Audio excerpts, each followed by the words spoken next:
aften 8. B, og her er nyhederne for TV2 News. I en lille by, Oregon, er 13 personer blevet dræbt, og mere end 20 personer blevet såret i et skoleskyderi. Den 26-årige mand, der stod bag skoleskyderiet, er selv iblandt de døde.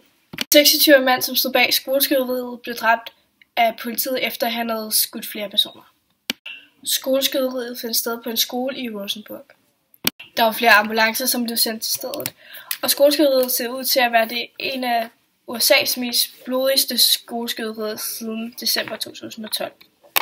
Tilbage i 2012 var der 28 personer, som blev dræbt på Sandy Hook i en delstat i USA.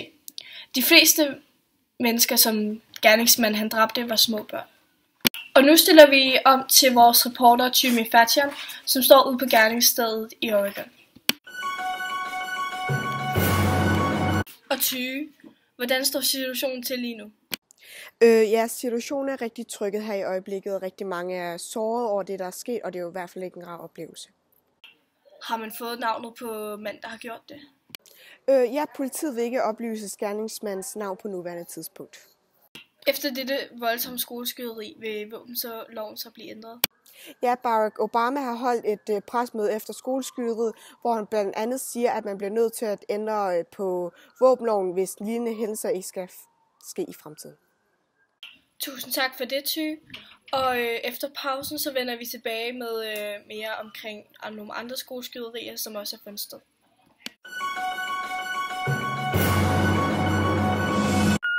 Hej skat.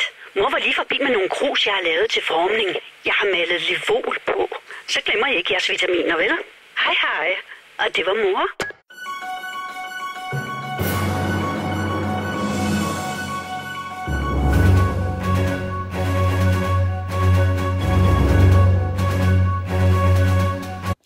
Ja, et meget dramatisk skoleskyderi foregår på Universitet i Balkenburg.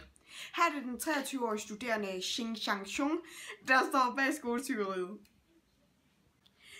Xing er født den 18. januar 1984 og døde den 16. april 2007.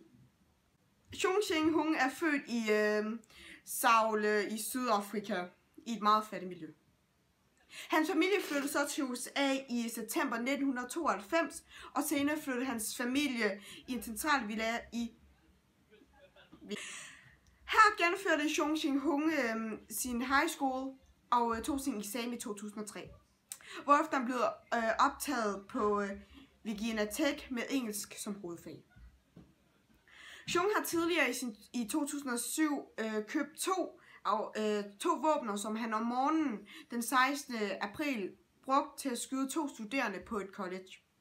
Herefter vendte han tilbage til sit eget værelse og gjorde klar til resten af maskineskyderiet. Han sendte et materiale under optagelserne ud på nettet. Et par timer senere begav han sig til en undervisningsbygning på universitetet, hvor han koldblodigt skød de øvrige ofre. Da politiet var tæt på at få fat på ham, gik han selvmord med en af sine pistoler. Xing dræbte 23 lærere og medstuderende, og 17 blev såret. Han tog sit eget liv. Og nu stiller vi om til Ida Møller Christensen. Ja, Ida, har man så fundet ud af, hvorfor Xing gjorde, som han gjorde? Man fandt ud af, at man var psykisk syg. Hvordan står situationen til lige nu?